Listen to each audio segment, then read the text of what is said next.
science, music, literature, drama, the whole culture, particularly the religion of all the people of Asia, can be traced directly to the Africans of Asia. India, Japan, China, just to name a few. Even Afro-American history can be traced directly to the Africans of Asia. I know it sounds strange to you, but the world owes a debt to the Africans of Asia. In the following presentation, you'll find out exactly why. Just give me a few seconds. Your ancestors never intended to let you down. In this book, called The Gods of Northern Buddhism, we find a name, the Asian name of the supreme deity of the universe. His name is Sambho. They say when nothing else was, Sambho was the name of the God of the universe to the people of Asia. And there are many places that carry this name. This is a depiction of Sambho. This is not an African statue. This is from Asia. And many places in Asia are called Sambho Judasia, the land of the descendants of Sambho. Various spellings of the word and the name Sambho can be found throughout Asia.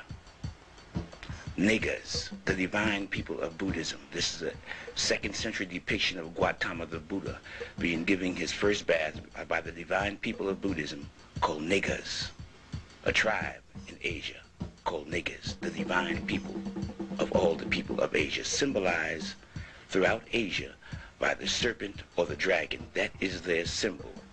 The Nega means serpent or dragon, the snake, found at the entrance of every temple. The Nega on the roads, on the hills, in the caves, the symbol of the Asiatic black man, the tribe called the Negas, the divine people. There are cities also throughout Asia that carries this particular name, Nega. It can be seen at all ceremonies dealing with worship of God. From the Nile Valley to the Indus Valley, on tombstones, a symbol of immortality because of the serpent's ability to change his skin is a sign of never dying, and is used throughout the planet Earth, North, South America, Egypt, Asia, Africa, throughout the world. It's the symbol of life after death, the Nega, the serpent. In all ancient cultures, in all ancient religions, the serpent is the symbol, the Nega, the symbol of divinity, of God. The original inhabitants of Southeast Asia was called the Mons, an African tribe. In order to confirm what these people look like, you have to go to the archaeological finds from Dabarati, a French archaeological research finding confirming the original inhabitants. There's no depictions preceding these of the original inhabitants of Southeast Asia, the people, the descendants of Sambho, the Asiatic black man. The 7 serpents, or 7 rays, or the Negas surrounding his head, represent the cosmic forces that afford him protection. He is a divine representation of cosmic forces, and those 7 serpents represent his divine mission. He does not come of his own. He's a manifestation of the cosmos. The serpents, or the Nega, represent cosmic forces which is at his command, which represent him as a divinity. He is the manifestation of the universe. That is the symbol of those serpents you see surrounding his head. In essence, the 7 serpents are cosmological, dealing with astrology, astrological representations of those forces of the cosmos that he represents. He is a universal monarch, a universal king, which he manifests and he shows evidence of. The black man of Asia, the original inhabitants of Asia. He is a human being of flesh and blood. He comes as a teacher, as a manifestation of God. His teachings are called the Dhamma. He is called the Buddha, the intelligent one, the one who has achieved intelligence, or the genie, the conqueror. He comes to explain the laws of the universe. He comes to confirm that there is, in fact, life after death. When the Buddha appears, he appears as a preacher, and he preaches the Dharma, that existence is a continual cycle of death and rebirth, and that each person's position and well-being in life is determined by his or her behavior in their previous lives. For example, good deeds may lead to rebirth as a wise and wealthy person or as a being in heaven, and a person's evil deed could lead to rebirth as a poor and sickly person, or even rebirth in hell. He preaches that you reap what you sow. A Buddha also teaches that it's possible to break out of this cycle and gain a kind of perfect peace and happiness by practicing righteousness. They are manifestations of God. According to their prophecies, they promise to prove and make manifest through a Buddha or a Jina life after death before the end of this century. How can you teach a people to know God if he himself does not know God? If you try teaching a Christian that God is also a human being, or manifests himself in the form of a human being, or makes himself known through a human being, they will say that you're crazy, that you don't believe in God. Meanwhile, they admit that he's a mystery God who is unknown. They teach not to make any likenesses of him, yet they adorn their walls and churches with pictures, images, statues like human beings. They also say he is a spirit that cannot be seen. They cannot see him, yet they believe in him. In order to remove all doubt, the Buddha, the enlightened one, the intelligent one, the genie, the conqueror, decided to make manifest to the world irrefutable evidence. They wanted to prove to a people in the future the manifestation of God, that God manifests himself through human beings, through men. Now, prophecy is irrefutable. A prophecy is a written confirmation of what will happen at a future date. These people, the black people of Asia, predicted or prophesied what they would do 2,500 years into the future.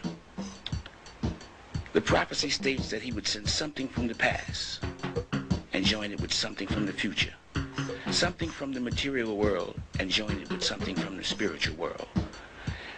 The union of both the past and the future worlds, and the spiritual and the material worlds, would be contained in the revelation of a secret mystic diagram called the Mandala of two parts.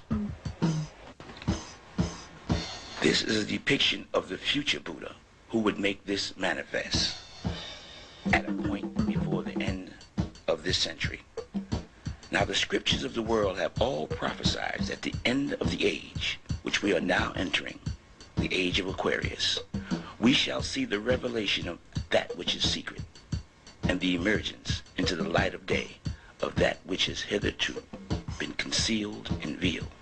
This, our present age, is that time, the end of the cycle, the beginning of the new age. This book by Ivan van Sertima raises the question of the African presence in early Asia. How did they get to Asia? This is the future Buddha. How did they get to Asia? They were called the Mons, and the wind and the rain in Asia is called the monsoon. This is the key to how they got to Asia.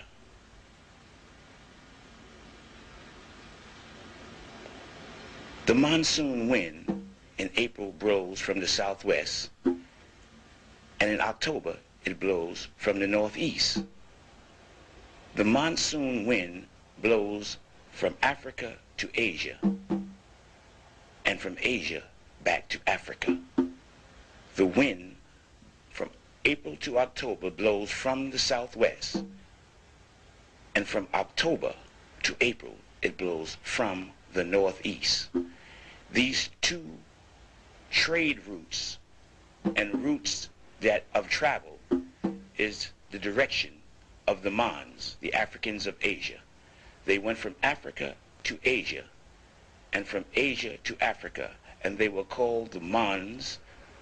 Like the monsoon, Africa was called Hither India, which India, here I am, come hither, come here where I am.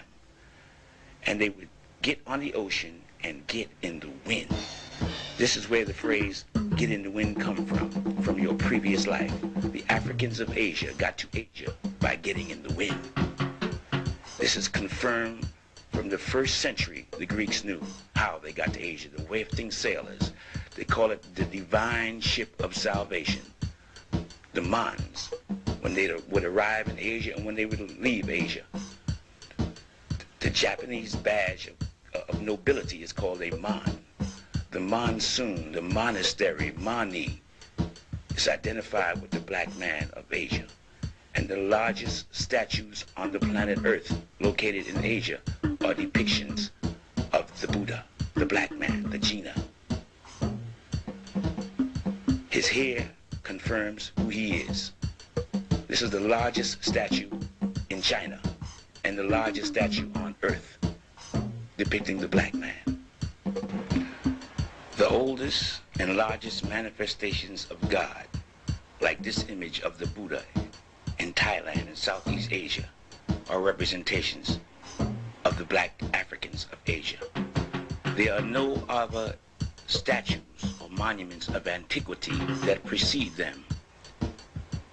They manifest themselves on Earth and prove life after death.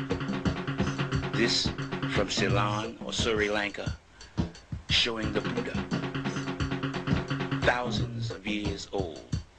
They are the largest statues on Earth, representing the black people of Asia, or the black man of Asia, the one who comes back from the dead to prove immortality. They do it all the time in all the countries, and they prophesied that they would do it before the end of this century. This is the largest statue in Sri Lanka, the largest statue in China, the largest statue in India, the largest monolithic statue on Earth, the genie, the one who comes back from the dead, carved in solid rock 70 feet high. The largest monolithic statue on Earth is the black man, and it is not in Africa, but it is in Asia.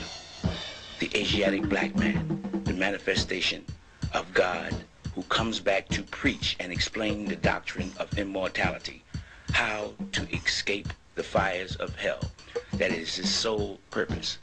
To attack him is to attack the cosmic forces of God. He sits in Western style because he will be born in the West. The people who he will be born among are called the niggas. This is the future Buddha, the one who is to come, prove with irrefutable evidence for those with intelligence that there is no death, that life is eternal. And this evidence of eternal life is put in place by their control after death of the cosmic forces. This is a cave in India showing the one who is to come in the future.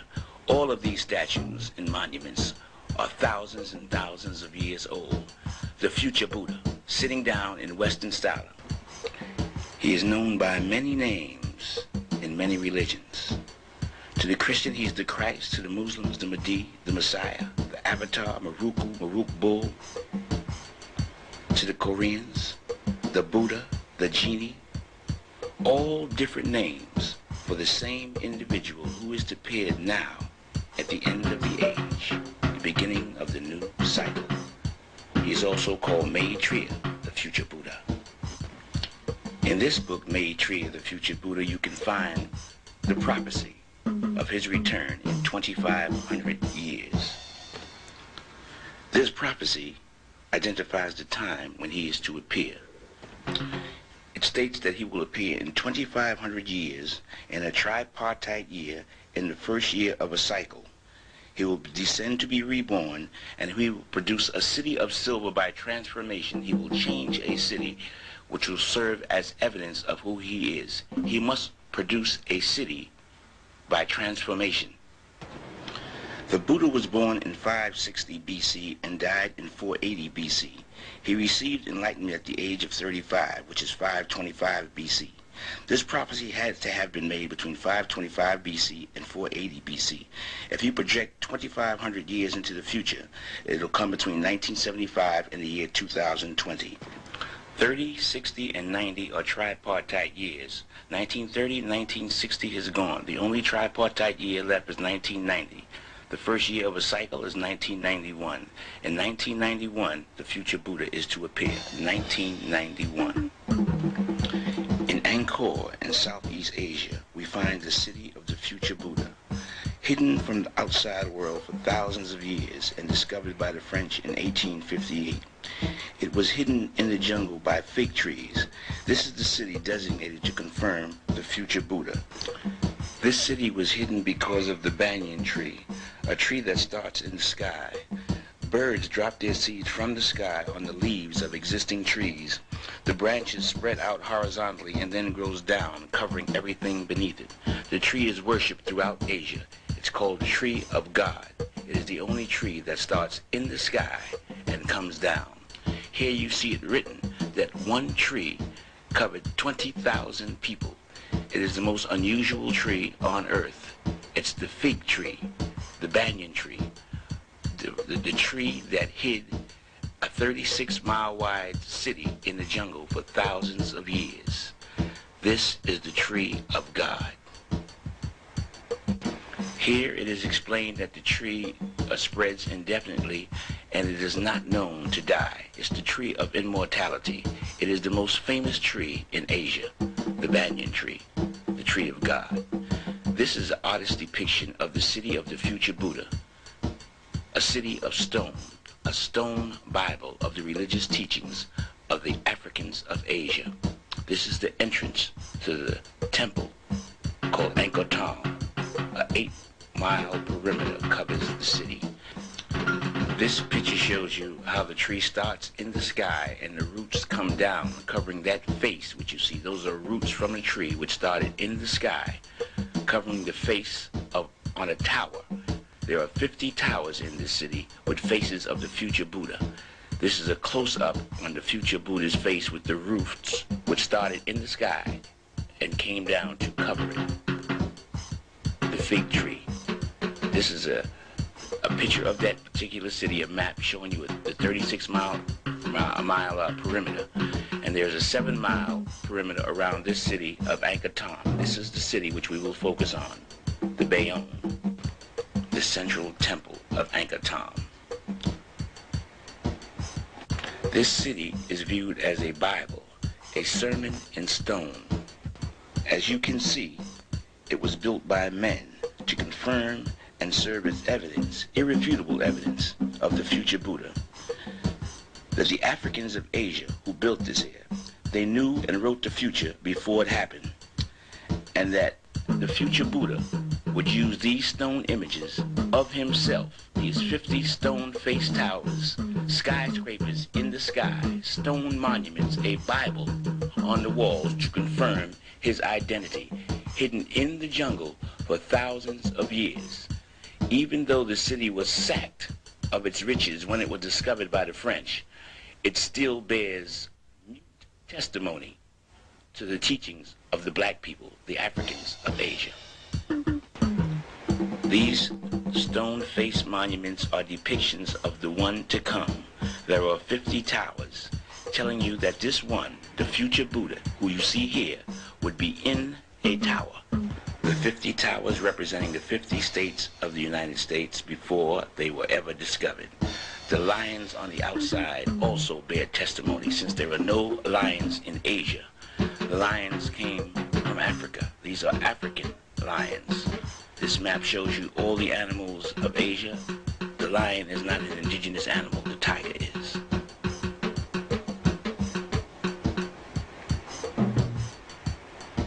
The symbol of China, one of the major symbols. It's the symbol of the Asia Society for all the people of Asia, the lion, testimony to the influence of the Africans of Asia.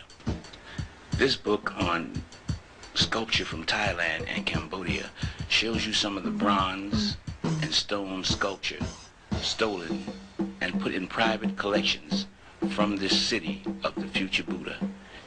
These were inside the temples and taken out by the colonial powers and put in private collections for private exhibits. The Africans of Asia. Let me clarify the way of the gods in all cultures.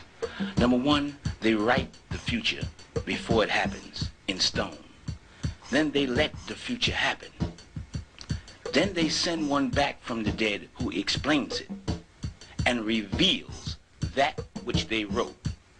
This constitutes the execution of judgment. Now, this shows you that there are, in fact, 50 states in the United States, and there were 50 towers in this city. The future Buddha is to appear in a tower in the United States on the 7th terrace. There are 7 levels above his head. That's the esoteric teaching.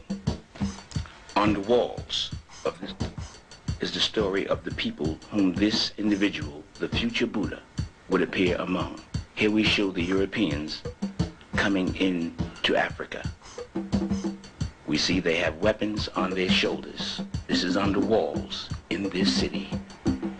We see the African with his bow and arrow going to meet the European on the field of battle. We see the African with his elephants and his weapons of war going to meet the aggressor coming into his country.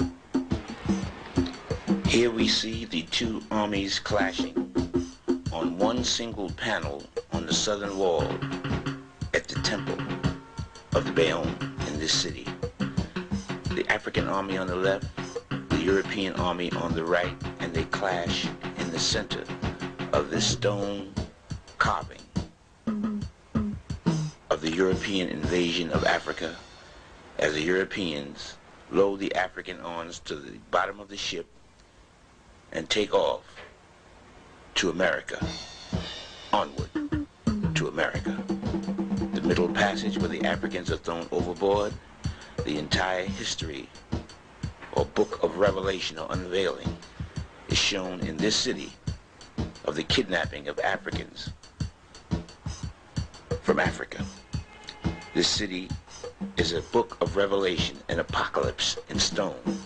It is discovered by the one they call Maruk Bull, the future Buddha. He discovers and unveils the true meaning of this city. This is in the religious teachings of the people of Asia. He uses a city carved in stone, the true book of Revelation, the apocalypse, the book of Revelation, which will be discovered and explained.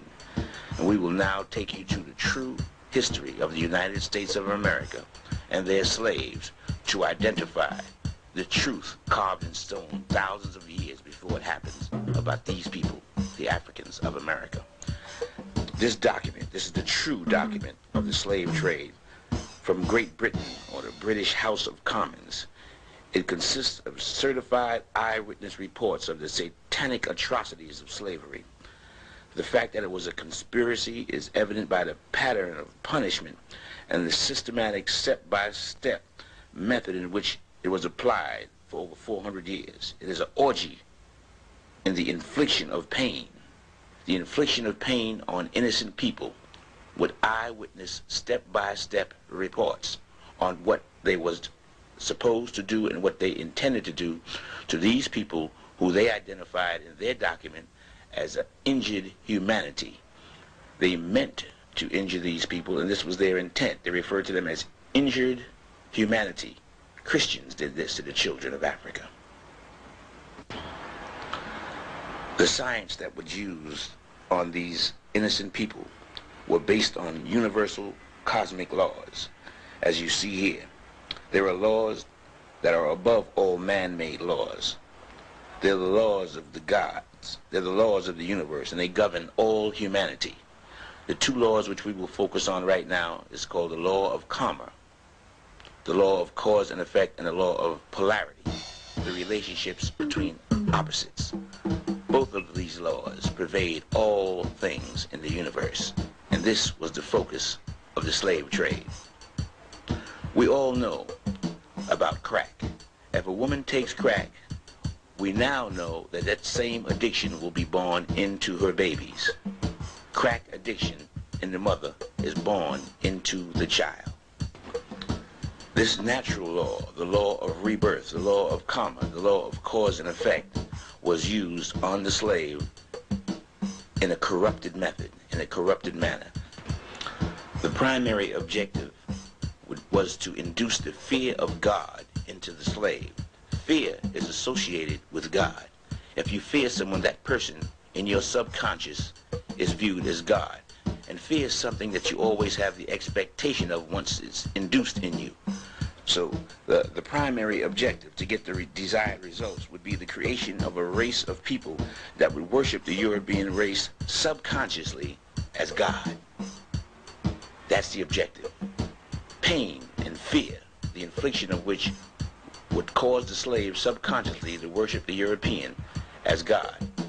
And this was the tools that they would use, the tools of instruction, their kit for a step-by-step infliction of pain on the innocent slave, so that the slave's children would eventually worship the European as God in their subconscious, but never consciously know what they were doing.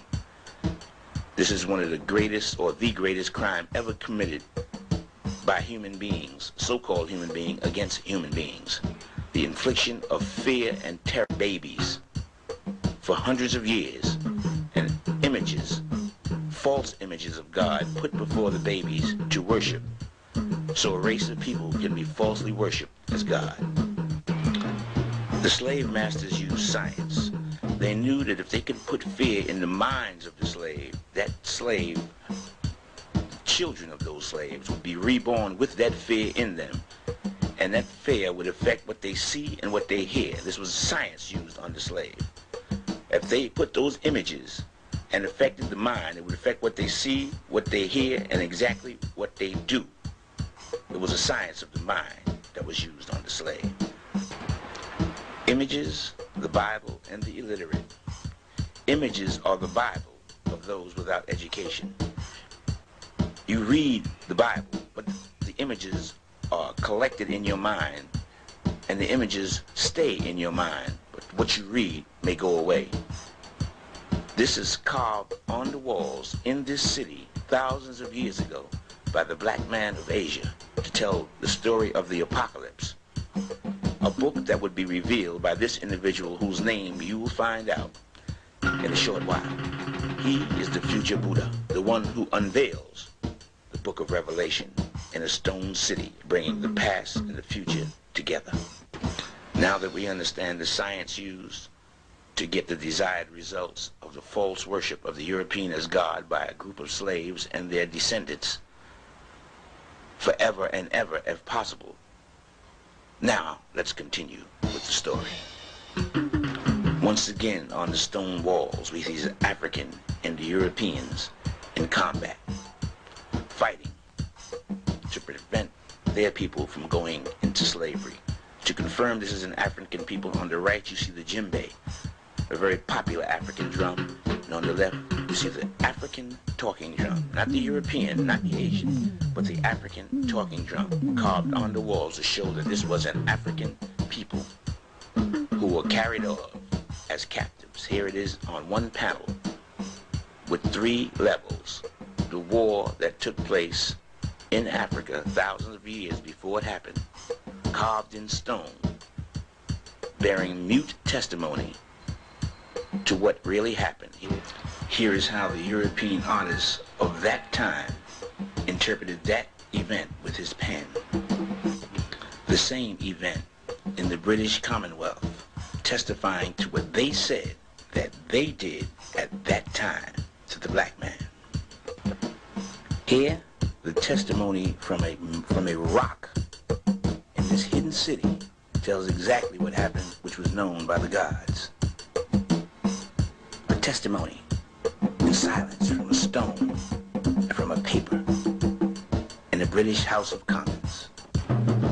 I just interpret what they said that they did with their pen. Here, the slaves are shuttled out in small boats to the mothership.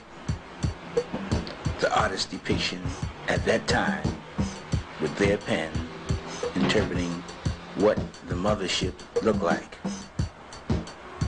The ship that brought the slaves from Africa to America is now interpreted by the rock of Southeast Asia. This is from Barubador. The ship of salvation is the same ship that comes to pick up the slave, and the same ship that brought the slave into slavery, packed like sardines, according to the pen of this European who knew what he saw. He saw the slaves, according to this pen from this artist of European extraction, being packed into the ships in the bottom of the ship. This is what they say they did. The stone now speaks. How the African fought a losing battle with the European and his gun, and then were taken to the shore and loaded and packed on ships in the bottom of the ship. The stone, in silence, speaks loud and clear, with the Europeans on their head with their weapons prepared to kill. Testimony from a rock. The European says the slaves were in cramped quarters below the deck. They know what they did. If you compare the cramped quarters from the European pen and from the stone monuments of the gods, you will see they both speak with accuracy. The black man was cramped on the bottom of the ship according to the stone monument of the gods, and the silence of the European pen bearing mute testimony to that truth, which only applies onward to America. The fight did not end with the capture. Naturally, tribal groups fought all the way to the mothership. They came out on the ocean to the mothership in battle array, prepared to fight, boarding the mothership, going out in stone and on paper, going to reclaim their relatives. Here they are on board one of the ships where the slaves are, a mutiny. Tribal members coming to the mothership, continuing the fight on the water to get their captured relatives and tribesmen back. On paper and in stone. The same battle, the same event, the same thing, testified by mute witnesses. Slaves coming up from beneath the ship fighting for their freedom, according to the European pen and according to the rock of the Africans of Asia. The fight on board ship, going out to meet the aggressor to bring back their relatives and friends who were captured. Naturally, after the European had won the battle, during the Middle Passage, when British inspectors would come, he would throw the Africans overboard to the crocodiles and the shark, according to his pen and according to the stone. In this sacred city, hidden for thousands of years, the events of the Middle Passage is told with mute testimony, in silence, in the loudest silence, with that bird, that phoenix on their ship, identifying who they are. They're the European who threw the black man overboard. On the rock and with the pen, two opinions of the same event equal the same opinion of the Middle Passage.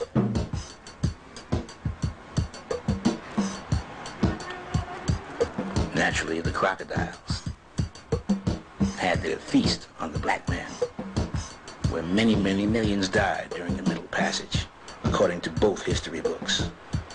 Who were these founding fathers who did this to the Africans? According to their own pen, they were the worst kind of deranged ex-convicts which they had gotten out of their jails, shiploads of them, mass murderers, satanic worshipers, the worst deranged minds they could find, and their leader. This is his logo, Sir John Hawkins. This was his symbol. The chief slave master, the chief slave driver, the chief slave capture. This was his symbol, according to him, and this is according to the Africans of Asia in stone. Both tales, two people of the same story, reaching the same conclusion, one thousands of years before and one thousands of years after, bearing testimony to the wisdom and knowledge of the black man of Asia.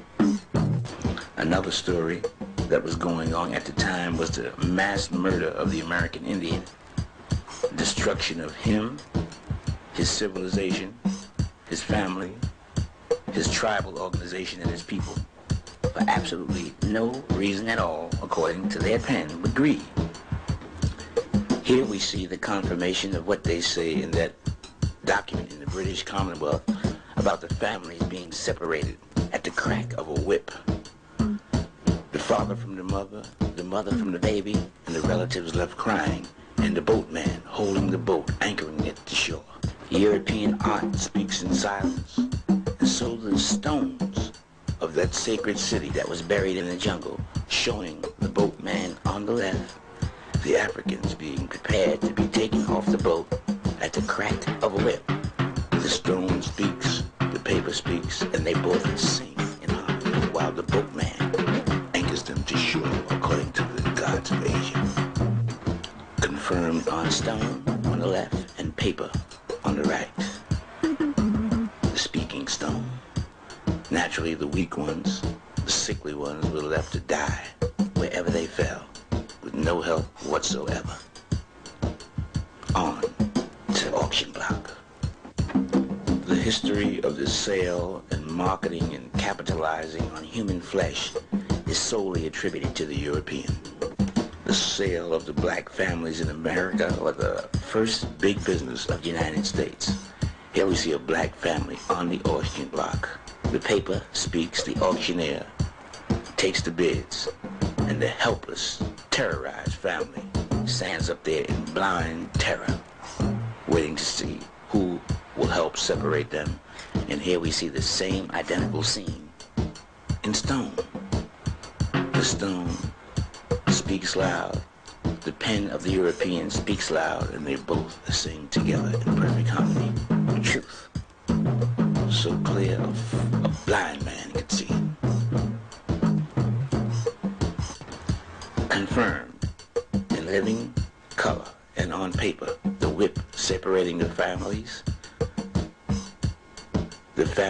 being branded, particularly the woman, to identify who her new owner was, not her husband, but the European slave trader. They sold their own children as they had for the slave. The mulatto girl, Sarah. There's cards identifying the big businessman in the sale of human flesh. $1,200 for Negroes. Negroes for sale, according to these documents, the authentic official documents. There are no lies here. The paper speaks loud and clear. Valuable slaves for sale. Mulattress, mulatto. Sarah, Dennis, Fanny, mulatto. Mulatto. Blacks, mulattoes, Creoles. What kind of man is this that sells his own babies and anybody else's babies? Good God Almighty. Here we see he not only sold your baby and my baby, but he sold the flesh of his flesh and the bone of his bone. Imagine the unbridled license they inflicted on the black ones. The great divide of the black family, the separation, according to what they say that they did, separating the black woman from her baby. Here she is in the history books of America, giving away her baby to a people who she knew would commit every type of the worst crimes of passion with malice that the human mind could think of, with unbridled license, according to their own words. This is the history of the black woman and her babies in the United States of America, by their pen.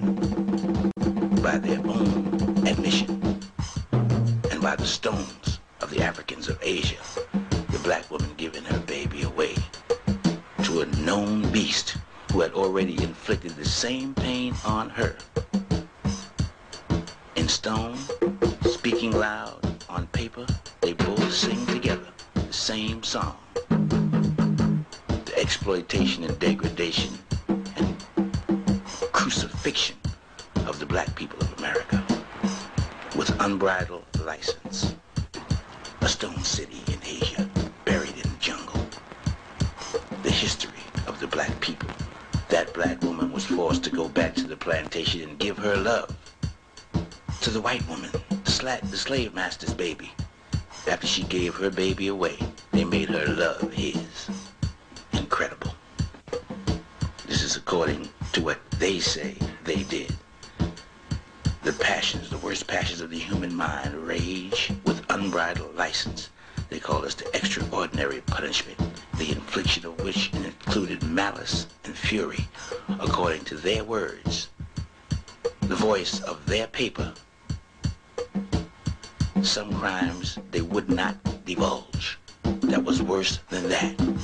Naturally, the slave attempted to run away, escape from slavery in the Underground Railroad. Yes, say the pen and the stone, yea, shall bear witness against them. The slave and stone running away, and the worst thing, getting caught and brought back.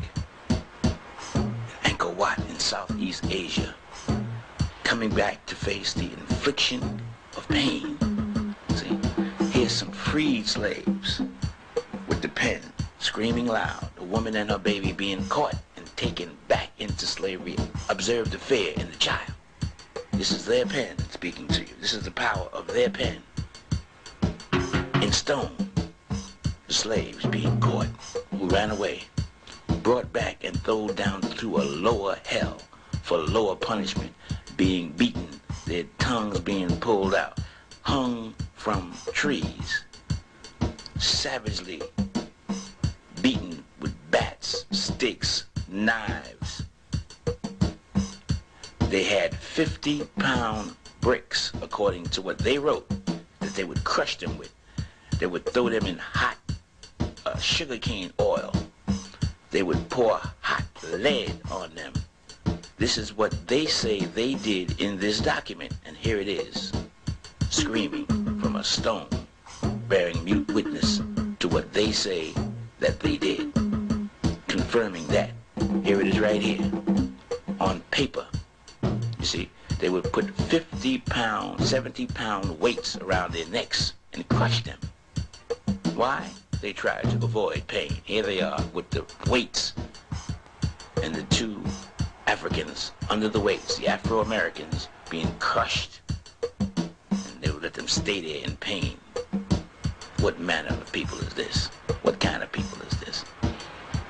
Here's a woman who knew she had to go back to slavery. She said, no, sir. She jumped out the window, confirming the effect of the slave master in inducing fear. Here's the meaning of fear in the dictionary. Let the wife see that she may fear the husband. Let her see the pain inflicted on her husband. He maketh the pen speak. The pen bears witness against him. Notice the entire family, the entire plantation looking on. The woman, the husband, as they beat the slaves. The babies, the wife, the family. This was the objective, to inflict fear in the entire race. To put the fear of God in the entire race. They never did it without witnesses. Your woman beaten in the presence of her family. A whisper from the pen of the European slave master. He did it. He wrote it and he painted it. The runaway slave took all the pain. One of the primary objectives is to force the black woman to know that her new man was the white man, so he branded her. He made her loyal to him. He raped her. He made her carry his baby. Then he invited other nations. He said he was a beast with two horns. North America and South America. The same crimes against the same people. Here we see how they divided the thoughts and beliefs of black people. On the left, we have, say, for example, the Martin Luther King crew. On the right, the Malcolm X, Elijah Muhammad crew. And they both are in conflict with each other. This sculpture is called Hirihara, or divided loyalty. But don't forget the runaway slave. His back bears witness to what he experienced during the entire slavery cycle. Pain inflicted on the black man. Who can argue with that? Who can deny that? And here it is. On paper, they identify and give you a definition of crucifixion: to torture with severe pain and anguish. That's the meaning of crucifixion. And they show the black man. And it's in the tradition of the people of Asia. This is the symbolic representation of crucifixion, of infliction of pain in every part of the body in Asia, in the traditions. The castration of the black man, the cutting off of his penis, the ultimate symbol of crucifixion in stone. A voice from the stone of Southeast Asia showed the black man in the position of the cross, with his penis castrated, the man below him with a knife, with pins throughout his body showing the severe pain him and the black women were forced to suffer. They are the Christ in Asia. And this is how they did the Christ. In stone and in paper. Before slavery, they never put him on the cross. The pen and the brick and the rock in harmony. The crucifixion of the Christ. This is the true identity of Christ. Black people know very little about this, or nothing at all. It's them that they should be worshiping, themselves, and here it is. The pregnant women, they were singled out. The Mayflower madam pimped them, made them sell and prostitute their body on ships, and then beat them half to death when they didn't bring back enough money. The Mayflower madam, the white female. This is where the Mayflower madam came from. They would grab that black baby and chase that family through the streets, beating the baby was the target. To inflict fear in the mother, made that fear reborn in the baby, while they both watched the father hung according to their art, from their hands, their pen, speaking loud and clear, attacking foster homes with little black orphanage babies and beating them to death, kicking them, robbing them, raping them, beating them, hanging them. To your babies, they did this according to their pen, according to their hands and what they say, their art, their artists. This is a true depiction of what they say they did. Who are you to argue with this? Who the hell are you arguing with? The science that the European knew was that if he inflicted fear in your babies, that fear would be reborn in their babies. So he inflicted fear in the woman and the children by hanging the father in their presence. So that fear, according to the law of rebirth, according to the law of karma, would be reborn in their babies. So they attacked homes with orphanages with little girls and stoned and beat them and raped them and killed them in front of each other, so the word of fear could spread, the fear of God. False God, the white man. That's the law. The law. The law. No one can evade the law of cause and effect. Evil deed, evil consequence. If crack is taken by a woman, that crack baby will be born and have the same addiction. It's the law of rebirth. It's the law of cause and effect. The baby is reborn with fear if fear is inflicted with the mother. It just has to be rekindled by an event in the life of that child. Look at these freed slaves and look at the fear in their eyes, even though there's no one there to harm them. It's reborn in their faces. The fear is reborn in the woman and in her babies by law. The law of karma, the law of cause and effect, and these were the tools used to do it. If a slave wanted to eat, they would put this mask on his head to keep him from eating. They would starve him. And those hooks around his neck would catch in the trees if he tried to run away. So if you wanted to eat, they would starve you. The tool on your right is to force feed you. So if you wanted to starve yourself to death, they would feed you. So if you wanted to live, they would make you die. And if you wanted to die, they would make you live. Think about what kind of people you were dealing with. Especially consider the fact that you committed no crime. No crime. Except that you was a people who they wanted you to worship them. So this is what they did. The woman and the man. The European woman and the European man would kidnap slaves and sell them back. Colored people, kidnappers, slave catchers, for money. Snatch your baby from under your bed and sell him. That's why they call it the crucifixion in stone. Speaking loud when you understand the handwriting of the gods. This is what they did. It's the only way to show it. They shot your husbands when they was in the water swimming, according to their art and their pen, speaking to you. They beat the old man, 89 years old, 80 or 90 years old, who could not defend himself. They beat him to the ground in front of his kids. They shot the son in front of his family. This is their pen. This book tells you much of that. 100 years of lynching, telling you more than 5,000 newspaper articles on black people who was lynched. A colored woman hanged in Oklahoma. This is just telling you some of the stories. Negro youth mutilated for kissing white girl. They chopped off his penis and kept it for a souvenir. That's what they did. Negroes taken from jail and riddled with bullets. The black man, the black woman, the black child, nobody was safe. 24 hours a day. Souvenirs. See, for the Negro's anatomy, they cut off his penis, his hands, his legs, and sold them as prizes, trophies. Is lynched by orderly mobs suspecting of killing a cow who they favored over the human being. A mule thief is hung who they favored over the black man. They would kill you for stealing chickens and hang you in South Carolina. This is just the last 100 years. Imagine what took place 300 years earlier. They say 70% of the hangings, there was no crime even suspected. They would just grab you off the street and do this. Live and in living color. This is the people. This is your history that you try to avoid in Barubador. They show it like this.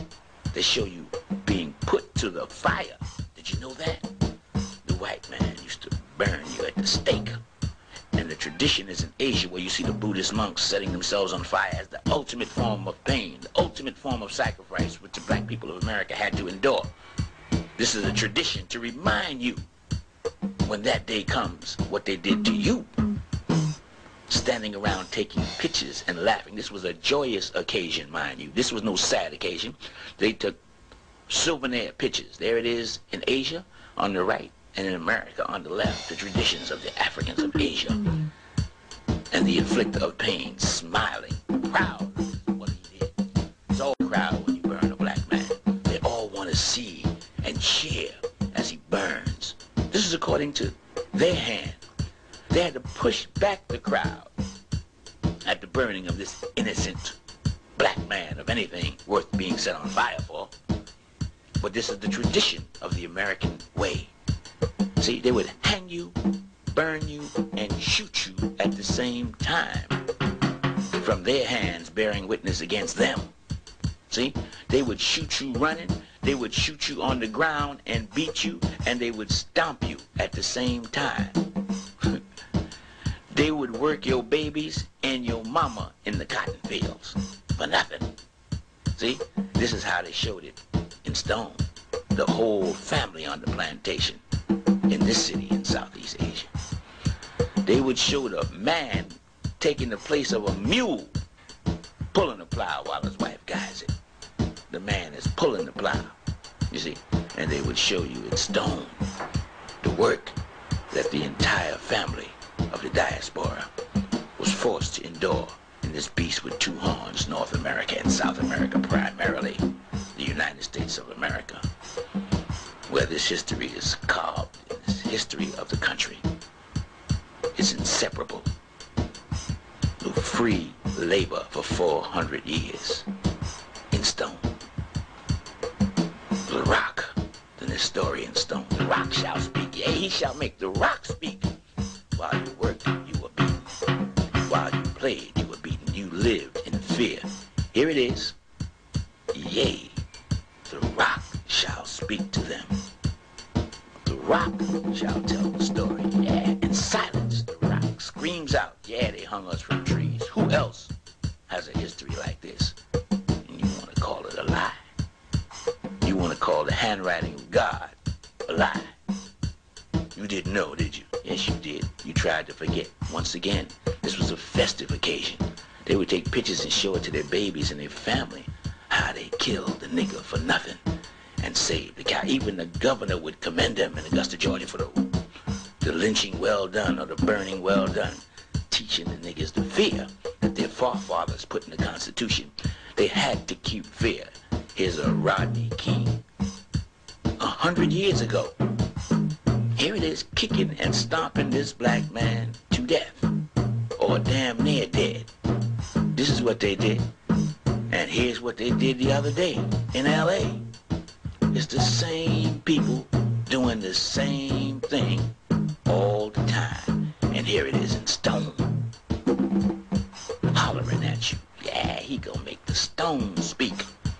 Understand the esoteric teachings, the secret teachings. They catch the slaves and they inflict the pain. They inflict the fear of God in them, which they refer to as the crucifixion. Fear is something you live with all the time.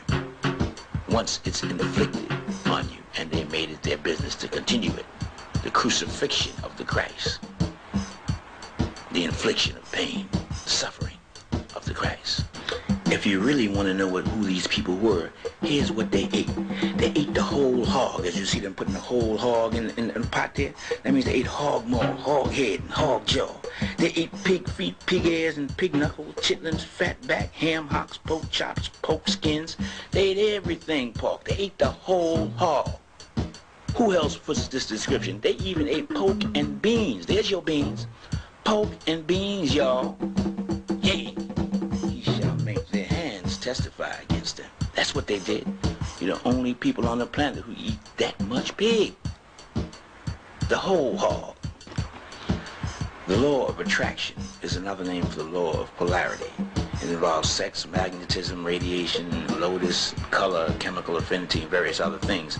But this law identifies the effects of the wicked treatment that the black people received. How it affected the association, form building, adaptation of life form, and group unity. The first effect is that it subconsciously made them worship the white image, or the white face, or that which is close to whiteness. The brain is like a computer. It interprets and translates that which is fed into it from the eyes and the ears and other senses. Through the use of the science of fear, the African American brain was conditioned and pre-programmed to process information negatively. Subconsciously, it was taught to do what the European told it to do. And through the use of fear and lies, they achieved their objective in the subliminal worship by the African American of the white man in his image. The code of conduct of the white man was written down in this catalog by their founding fathers of exactly how they should treat the black man, and they follow it right up to this very moment. They are not going to let their ancestors down. The method of rulership through fear is tried and true. Kundalini, the power of life as it is known in Asia. It's one of the forces of nature, and it's viewed as a female energy that lays dormant or asleep at the base of the spine. And through a special practice of what they refer to as Kundalini Yoga, this female energy, symbolized as a nega or a serpent, can be awakened, you see, and it generates that power within the human being or within the male of the species that is necessary for spiritual development, which is known as union with God. The slave master, using fear, stole the African American's natural female energy. He is now unable to express himself spiritually, symbolized here by the genie, the conqueror, because he cannot awaken his spiritual energy within himself and achieve that union with God. Once the Kundalini is awakened, it's considered to be the highest spiritual advancement, symbolized here by the genie or genius, who can awaken his own Kundalini power, the fear of death. This is the book the master gave the slave Death put limitations on you. You set patterns in your life. At 40 years old, I'll do this. At 60 years old, I'll do that. And then I'll die. You limit your life. You limit your achievement by the belief in death. And they show you that only the Christ comes back from the death. This is what they gave to the slave, a belief in limitations on the mind. He was taught that Christ died for his sins. The African American has been tricked into believing that he can commit any crime, murder included, and that if he only asks the Lord for forgiveness, he will automatically be forgiven. Let me give you the real truth. The Lord heareth not the prayers of the wicked. The Lord heareth not the prayers of the wicked. There is no man living or that ever lived who can violate the laws of nature with impunity. It's only your deeds that save you. Your good deeds must equal your bad deeds. You reap what you sow. You pay for what you do. You pay, not Jesus Christ. Nobody can pay for your sins but you. Here, in this picture, the pen reinforces that belief that you can do what you want, this church scene, and be forgiven. Here, the stone speaks of the same testimony. The stone and the pen testifying to that same truth, the belief that you can get away with all your wickedness in the church. You got to reap what you sow. Here, that same wicked teaching in this, what they call a contraband meeting. It's contraband because there's no white people there. Teaching you the same thing. Go out and commit any crime. Go ahead and do it. You'll be forgiven. And here it is in stone, speaking loud. The pen and the stone. Yea, the pen and the stone shall bear witness.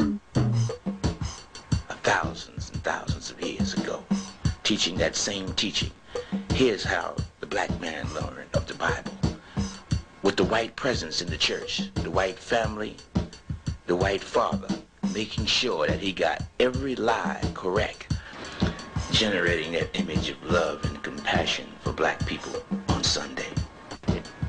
But on Monday morning, they would turn around and get your children in school and teach them the science of being underachievers. They wrote all the books in order to guarantee your children's miseducation. They were taught to idolize European intelligence and education, and that they come from an uncultured, primitive people. They would make images of themselves, of loving kindness, symbols, and in art. And then when the children came out on the street, that same fear became real.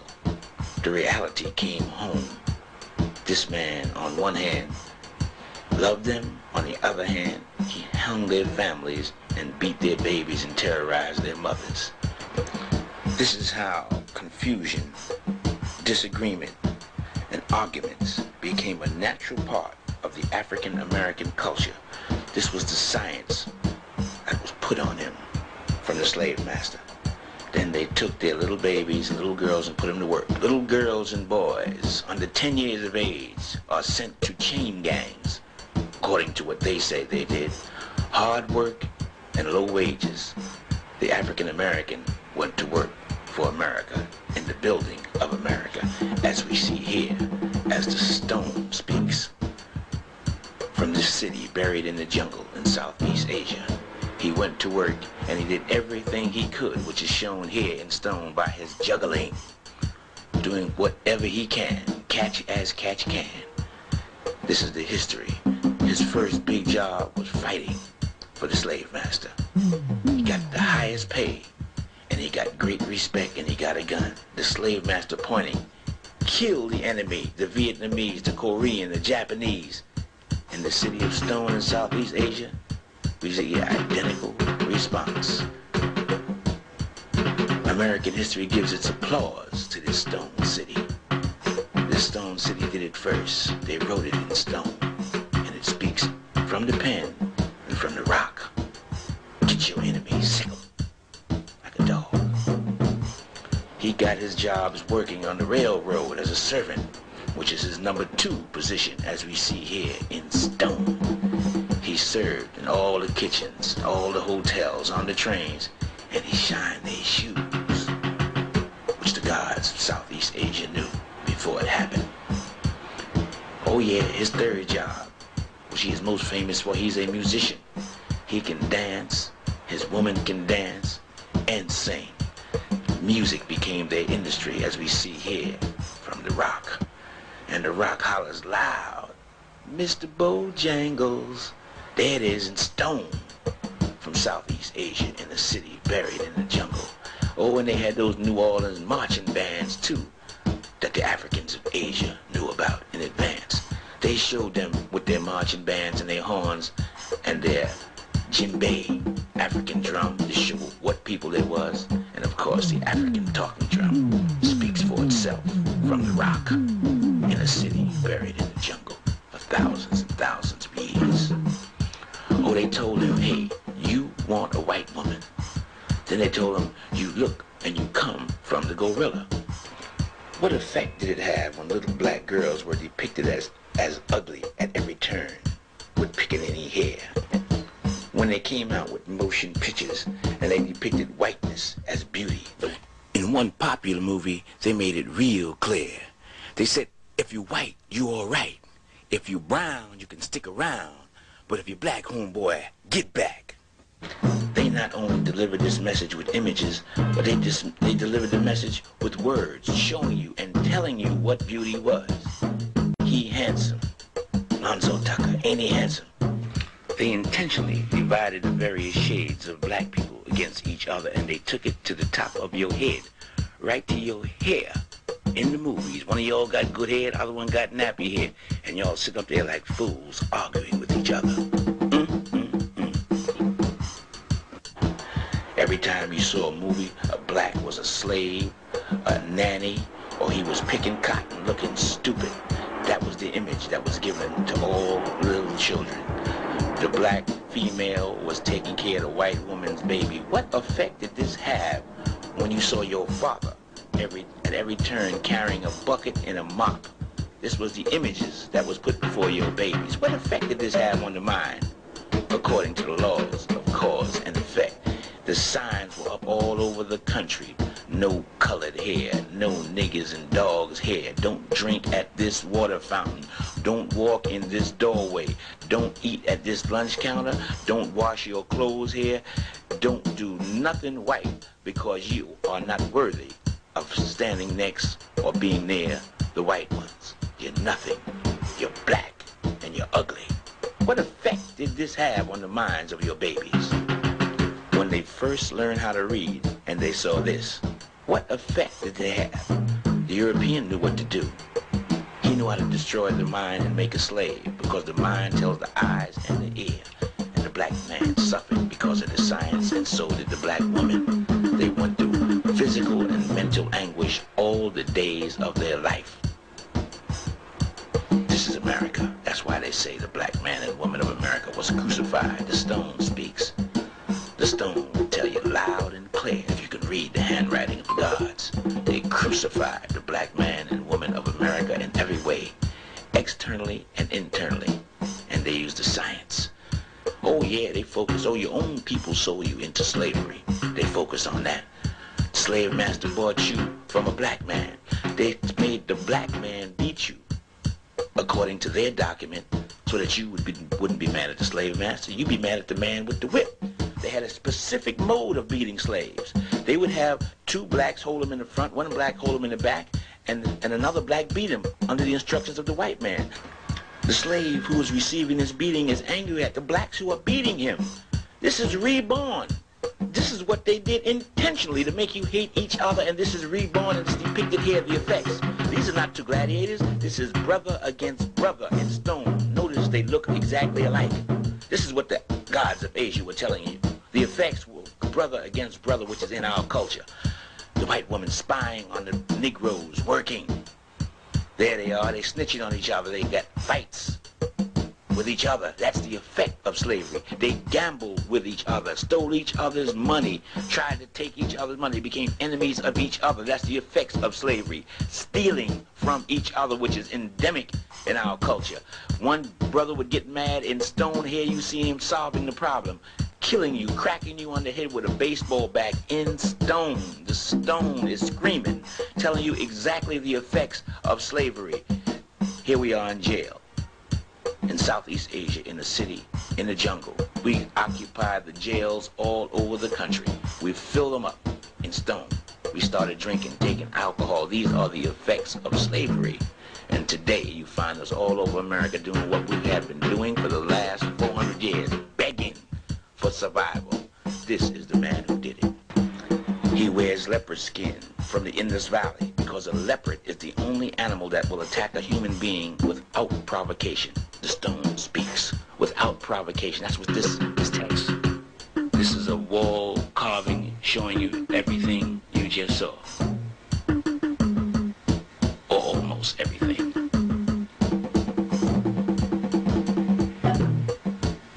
Bearing mute witness to the history of that people. And the Buddha who would appear in one of the 50 towers at that time, at the end of the cycle, at the end of the age, to confirm life after death and divine intervention. This is the way of the Africans of Asia. They let you do it, and then they show you in a book of stone what you did. This is the way of the gods. At the entrance, they show you the righteous gods on the right, the wicked gods on the left, and in the center, the future Buddha, who represents divine intervention. These are the demons. The previous illustration showed you the gods, and they're holding a serpent. This shows you both forces, the good and evil, and divine intervention, the future Buddha appearing at a certain point in time. And this is the city of the future Buddha with 50 towers. Each tower has either 9 floors or 7 terraces. And in the Buddhist scripture they tell you there will appear, a stupa is a temple. And this temple that appears at the end of the cycle to confirm the teachings of the black people of Asia will give its applause. It will confirm and bear witness to that which you have just seen. Now in closing, the word nega is a very profound word. It is represented by the serpent, and the serpent or a snakes can be found throughout this city, buried in the jungle. The serpent was the symbol of the black people of the world. Why? Because a serpent or a snake changes its skin. That means it doesn't have a standard body that it stays in. It lives, it dies, and it comes back.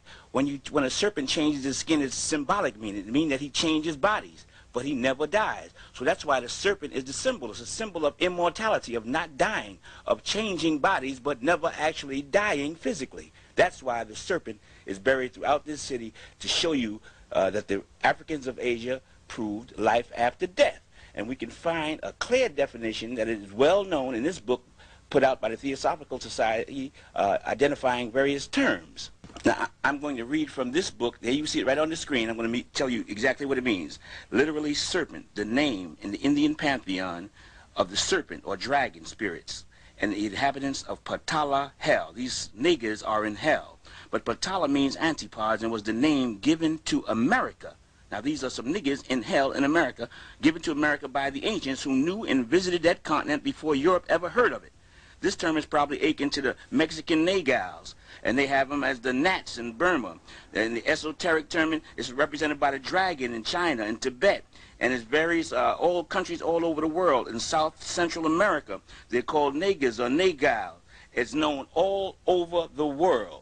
It's widespread. It's associated with cosmic forces, with celestial gods, with the constellations, with astrology. The nega, the serpent, is the identifying symbol of your ancestors because they never died and they had a way of proving it. All you have to do is look at the ancient ruins all over the world, the ancient temples, the ancient symbols of divinity from China to any place you go. Right here is the wisdom. They were identified with wisdom and with death and rebirth and resurrection. They were identified with the resurrection of the dead, of proving life after death. That's why the serpent changes its skin. And it was the symbol that your ancestors live, die, and come back. And you could go to North, Central, or South America. Before the conquistadors came, these were the pyramid temples with the serpent, the nega outside now. Step pyramids, the same principles used all over the world, you will find all over the world, and the serpent is present in each one of them. The nigger. In all ancient traditions, in Asia, the nigger sits on a serpent, symbolized by the black man, the Africans of Asia, 7 cosmic forces protecting him. In Asia, and you will find the same principal teachings in ancient Egypt. If the Egyptologists would just evaluate this for a minute, they see it's the same people doing the same thing. Now the question arises, why does an immortal savior type figure arise among the Negro? And that is because the Negro doesn't realize this, but he has been conditioned to go to hell. He and most people on the planet Earth has been conditioned through Hellenism to go to hell. Black people must understand that 4,000 years ago, the slave master was busy falsifying the religious teachings of the people of Asia. He single-handedly rewrote the entire Hindu religion of 1 billion people of India, and he handed distorted teachings to all the people of Asia. As late as 2,000 years ago, they stepped up their religious brainwashing of the people of the earth. They went from Europe through Asia and back. They carved the path of death, destruction, by establishing a false teaching throughout the world, which still stands today. Hellenism, perpetrated by Alexander the Great. Alexander the Great was known and became great for his murder and killing and destruction of everything black that stood in his way. He burned and looted all that was in his path. Without earth movement equipment, he tore down the great multi-storied religious structures spoken about in Deuteronomy and Kings as high places, built by the original man, the Asiatic black man, which showed 9 floors and 7 terraces. These conquistadors did the same thing, Pizarro and Cortez, when they went through North and South America, bringing the Hellenist doctrine, a doctrine that would put the people of the planet Earth in hell. This is what Alexander the Great is famous for murdering and killing and establishing a false religious doctrine throughout the earth to put the people of the planet Earth in hell. They burned and looted all the religious scriptures that was in their way. Their primary objective was to destroy all religious teachings and to establish a false teaching that would send all future generations to hell. To hell with them, of course. This was the primary objective of the Hellenists. They knew they were going to hell, so therefore they set up a system of murder and killing to hide the teachings of God so that everyone on earth would go to hell with them. And the Negro, the American Negro, is their #1 symbol. He took the brunt of all the false teachings of the enemies of God. It's hard to believe, but it's true. Their objective to send the people of the planet Earth to hell. The Negro is supposed to lead the way. This document shows that Alexander the Great ran clean through Asia Minor. Alexandria, Egypt is named after Alexander the Great. He messed up and destroyed the true teachings of the Buddhist books, the Pali Buddhism. He set up a semi-Hellenistic culture throughout northwest India. He made the Buddha statues to look like they were Greek instead of black. He went through Syria, through Saudi Arabia, changing the architecture, the science, and the art into a Hellenist appearing doctrine. He affected all the religious teachings. He went through India. Alexander went through the entire planet Earth, if not him himself personally. The doctrine of Hellenism is now pervades throughout the planet Earth, and you can see here by this map, this ancient map of Asia. It shows with the swastika, which was the symbol of the Hellenists. The swastika and the cross shows you their influence. Ethiopia, which was called Hither India, it was part of Asia at that time. They separated it from Asia, and they show you the cross. Where you see the cross and the swastika is where the Aryan doctrine, the Hellenist doctrine, the doctrine that sent people to hell, where they were influenced, where they had the strongest influence on the planet Earth. They were able to destroy all the true teachings. There's no one who has the 100% true teachings that's able to come out with the true teachings on the planet Earth today, because they have a penalty of death for them. This is further India, Cambodia, Sambho, Judasia, the land of the descendants of Sambho, the original man. You see the swastika. The Asian religious teachings has always been under attack. The European Hellenists went from one part of the earth to the other with the primary objective of sending the people of earth to hell. The Hellenist swastika, that's what that means. They have the cross too for Christianity, the distorted teachings. This was started 4,000 years ago. Let's map it from 2,000 years ago. This book called the Book of God, I will explain to you what this book is about a little later. But right now, I just want to show you that what's in this book. It says the plain truth is that not a single sacred volume of the past is free from corruption. This book is explaining to you that all the religious documents in the West are corrupted. The Emperor Nero, they murdered his mother for divulging the secrets. It's punishable by death to speak of the true teachings of God. They killed Nero's mother for doing it. It's punishable by death to teach the Negro, the American, the Afro-American, anything of the truth of God. To disclose this would be punishable by death. There is a contract out for teaching the true teachings of God. The Negro does not know this. The people of the present are ignorant like the people of the past. This book explains to you how they set up death as a penalty for teaching the truth. Death was the punishment, and the priests, the head of the church, were the murderers. They would kill you. They had a vested interest in teaching all the people lies about God. And the priests were the #1 murderers. The Negro doesn't know this. The apocalypse, the revelation, was death to divulge. Now this was 4,000 years ago, and then as late as Alexander, which was 2,000 years ago. The Messiah, the Negro was looking up in the air for somebody to come down with wings.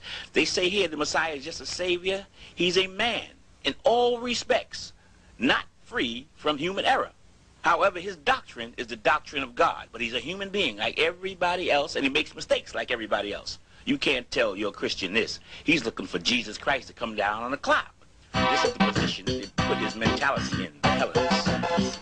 This is why this stone sculpture speaks loud and clear about the Negro's mentality. He has a robot mentality. He does whatever the white man says. He doesn't realize that he's been brainwashed. This is the fisherman of Nineveh, Noah's Ark. He's on a boat. This is Jonah trying to catch the Negro, to pull him out of the mental destruction that he's in. He's on his way to hell, but he does not know it. That's the Messiah with the net trying to catch the Negro. The Negro is on his way as a robot going to hell like a Frankenstein monster, but he does not know it. This is in stone. Look in your dictionary. This is an Oxford dictionary that Europeans use. White people use this dictionary. Look in the Negro dictionary that you have in your house to see if you find this word, Helen. Helen is the root word of Hellenist. Now look at the meaning of the word Helen, which they will not put in your dictionary. It says of or belonging to hell. Helen is the root word of Hellenism. It's infernal, it's hellish. That's the meaning of the word Helen. If this word Helen means belonging to hell, then Hellenist or Hellenism is a practitioner of putting you in hell. That's what the Hellenist culture is about in this country, belonging to hell. Helene, a word that says the name applied to themselves. They call themselves this by all Greeks. It eventually spread to Italy and throughout Europe. They call themselves Hellenists. Why? Because their principal objective was to send the people of the planet Earth with their culture to hell. The Negro is to lead the way as proof by the Emancipation Proclamation, as you see here, the ultimate form of proof. Now you have to remember when evaluating this document that the Negro slave could not read. He was not allowed to read up until his freedom when this proclamation was created. If he was caught reading, he was killed on the spot. So he had to read the symbols on this proclamation. This is how he read, by symbols. Slave master made pictures for the Negro, because if the Negro could read, he would get killed. So the Negro didn't read the words of the proclamation. The symbols is what he read. Symbols and pictures and images have always been the Bible of the ignorant. And you can see with the Emancipation Proclamation that the slave master fooled the Negro with symbols and images just like they do today with television and the movies. Now let's look at this document through the slave's eyes and see what Honest Abe really did for the Negro. Now, as you saw by the wicked treatment of the slave master and the spirituals the Negroes sang, that anyone who freed him would be viewed, in his eyes, as God. This was his strongest belief. Now, what does this symbol tell the Negro? He tells him that a white angel, who he viewed as God, freed him. This is what Honest Abe told the Negro to believe. Honest Abe falsely told the Negro he would be happy and free, as that shows you right here. Again, Honest Abe tells the Negro to take your babies and make them love this white angel that freed you. This is the message to the illiterate slave. Honest Abe tells the Negro that he's going to get paid money. He never got paid during slavery. That was free. Honest Abe told the Negro with this picture he's going to have a beautiful home. The Negro was living in a shack at the time. With this picture, Honest Abe reminds the Negro that he's the one that gave him salvation, that they should pray to Honest Abe. This is what the illiterate slave saw. He told the slave that his children would get a wonderful education. That's what he promised the slave. That's the way the enslaved interpreted it. But he told the slave, you're going to still be working for master. Now, he wasn't going to lie about that. You got to work for master. And he reminds the Negro again to teach your babies to love the one who freed you. That's God in the slave's mind. This is the symbol of the 40 acres and a mule, which you never got.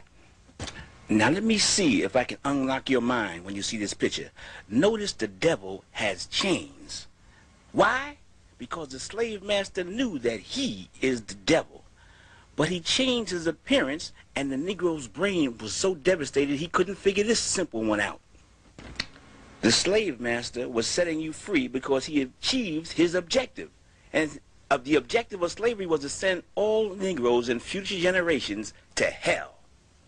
You couldn't see it in 1865, but you could see it right now. The nigger, the serpent. They associated him with the devil to make you think the serpent was evil.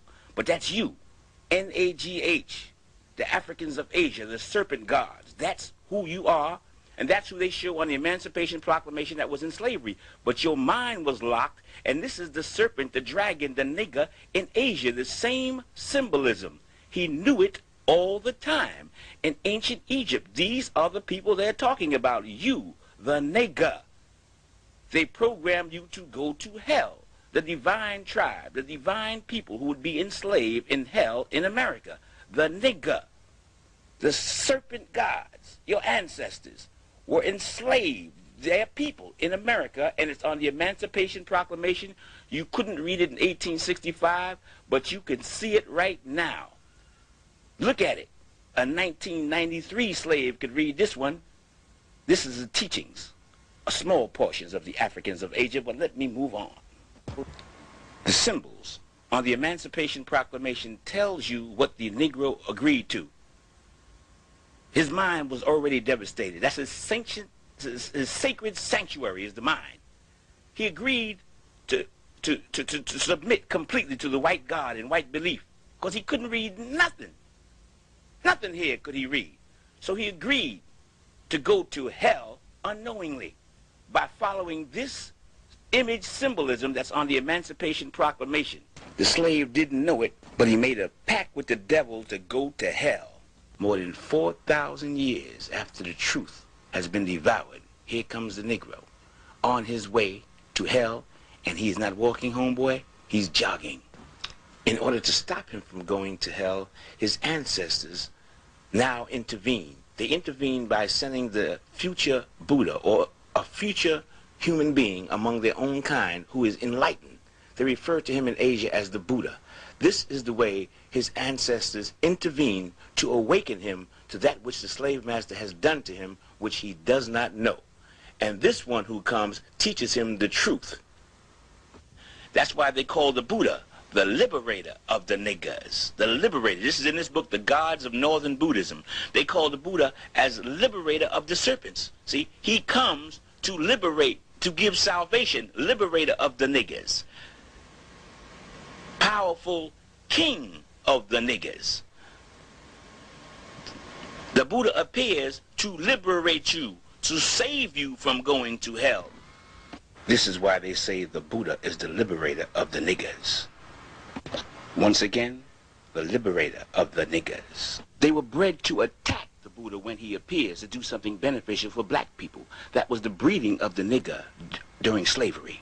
So since the Negro wants to attack, I want to show you the way of the gods. He's been conditioned to attack. First, they write the future again.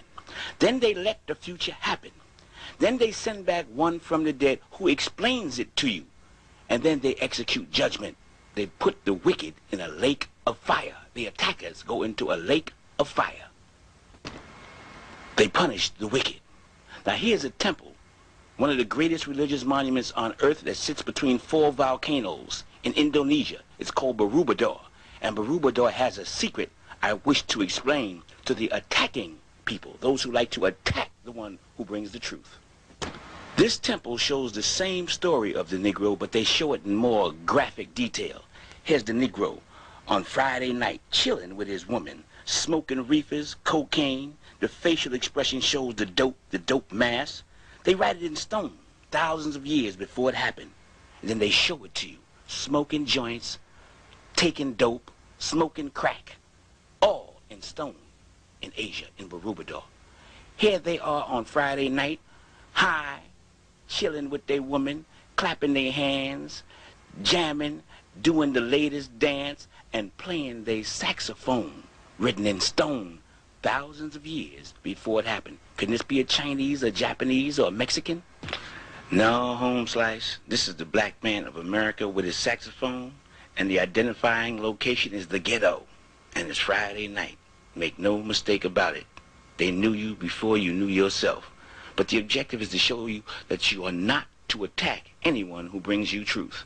Here they show the future Buddha in this same temple being attacked, not for doing anything wrong, except for speaking the truth of the history of the black people of America. They have the fate of those who attack. Words and verbal confrontation is beautiful. Physical violence gets you the lake of fire, as they explain it, and it is shown here in this same temple that showed you the saxophone, shows you the fate of those who attack, because the black people of America has been programmed and bred to attack their own kind first. Don't do it no more. This temple speaks loud and clear. You don't want to do that to the one who brings you the truth. You want to sit back and talk. And this is in stone. Also, in Tibet, they show you that same stone punishment in the sacred mandala. This is Mahakala, the god of pain. And it shows you how they punish those who attack. The Buddha, the future Buddha, is on the outside. He's not subjected to all of that. But he shows you what happens to the programmed anybody of any race who attacks the truth when it comes at the end of the cycle. He winds up in this vessel here, referred to as the lake of fire. Physical violence, forget it, man. Just forget it. I want to show it to you in stone and on paper. This is the Tibetan wheel of life. It's known all over Asia. This is the fate of those who want to attack the truth at the end of the age, at the beginning of the new age. Your ancestors refer to this is turning the wheel of the law. And the name of the one who comes back to turn the wheel of the law is called Nigga Jr. or Nigga Juna. He explains the secret teachings of the Africans of Asia. The wheel of the law is the teaching that there is no death, that life is eternal, and his job is to prove that. Many sacred places are named throughout Asia with the name Nagasaki, Nagarjuna Konda. That means the hill of Nagarjuna. When he appears, he'll be living on a hill. He'll be across from an island like Manhattan, living in a tower, which they refer to as a monastery. This is called Nagarjuna Konda, the hill of Nagarjuna, which is across from an island. You see, he's also known as Nigga Juni. He is the one commissioned to do that work for the Africans of Asia. Now you might be asking yourself, how did he receive all this information? This book here is The Gods of Northern Buddhism, and I'm going to read to you the story of Nigga Juni or Nigga Juna. Just follow the yellow as I read. It says he received the treatise on which he expounded and developed the Mahayana school from the serpent gods, the Niggas, and that the Nigga king himself revealed to Nigga Juna the holy text in the dragon palace under the sea. That's like America. They further claim that Gautama Buddha, the Buddha, had given this treatise called the Prajna Paramita to the Niggas to guard until such a time, it's a specific time now, as the world should become sufficiently enlightened to understand its transcendental wisdom, and that the Niggas, after converting this individual, Nigga Juni, to Buddhism, handed over to him their precious treasure. Now let's take a look at what the precious treasure is. It's on the bottom line. They said they handed over to him their precious treasure. The precious treasure is the evidence and the proof of life after death. That's the bottom line. They refer to this as their precious treasure because it's the only thing that God wants to hear at this point in time. It's the only thing in the world that they preach. Praying, stomping, testify means nothing. It's the teaching of life after death, and this is God's gift to the Negro. God has decided to give this to the Negro to make the Negro his appointed people, and you see in sacred temple of Borobudur, the only thing that the Buddha images do there is preach this precious treasure, the proof of eternal life. In this 9-floored greatest religious monument on earth, the top 3 floors show the bell, for whom the bell tolls. Now let me tell you what the bell means in all the religions of the earth. The bell is a symbol of the connection between God and man in all religions, as you see here, in every nook and cranny, in all the little windows you see, and this particular pictorial diagram of Borobudur, you see the Buddha in the bell preaching the law. This is a side view, and this is another side view pictorial diagram, show all the Buddha images preaching the law. This is the precious treasure. This is the only thing they want to hear at the end of the cycle, is the law of God. And this is the bell pyramid. In the Buddhist scriptures, the Siddhama Pandharika, they call it the lotus of the true law. This is the true law of God. It's the only thing that gets you out of hell at this time. There are more than 500 images of the Buddha. This is inside the bell. Inside each bell, the Buddha preaches the law. The symbol of the bell also means that the God is calling you to obedience, to bear witness to the divine law, to bear witness to God. That's what this bell means. The ringing of the bell is saying, hey, get down on your knees and pray. This is the last one. This is the big one. It's the only thing that the gods want to hear at this time.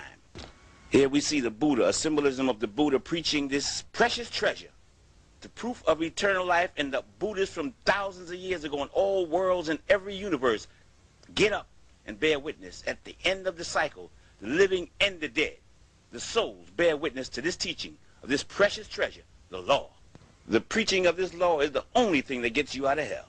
They say it is the fruit of meritorious action, just the remembering, teaching, and explaining it to others so they can understand it. They say that any place that you preach this should be worshipped as a shrine. They say the value of this is incomparable. There's nothing to compare with preaching this law at the end of the cycle. They say that this preaching is of incomparable measure. The mind cannot conceive how much this is worth. You could give $1 billion, trillion away to the poor, wouldn't be worth an inch of this law. This is the only way to get out. They say if you receive it, write it down, memorize it, teach it to others so they can understand it, it's incomparable. They call it the diamond sutra, the thunderbolt, the vajra, the manifestation of God.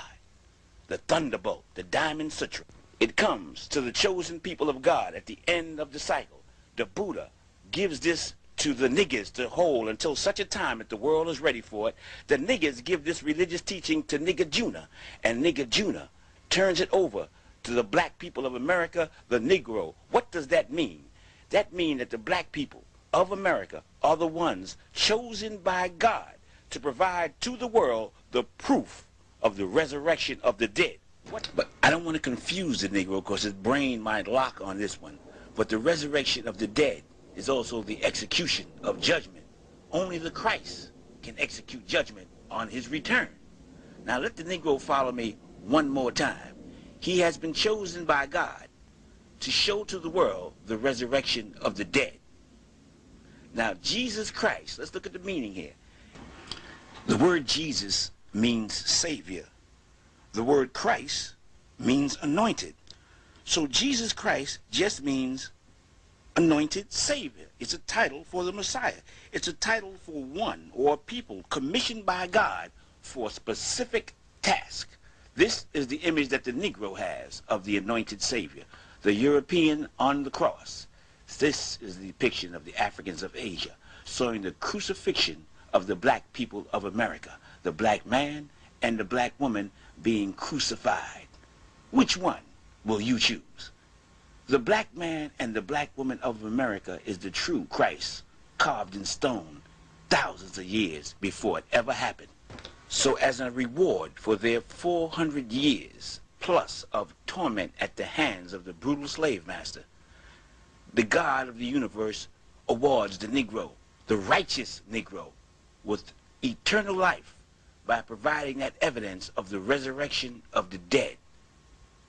He promised the Negro eternal life in the paradise of the gods, and this is what the righteous Negro gets. You have to meditate for a while on this one, because God wants the Negro to preach this sermon.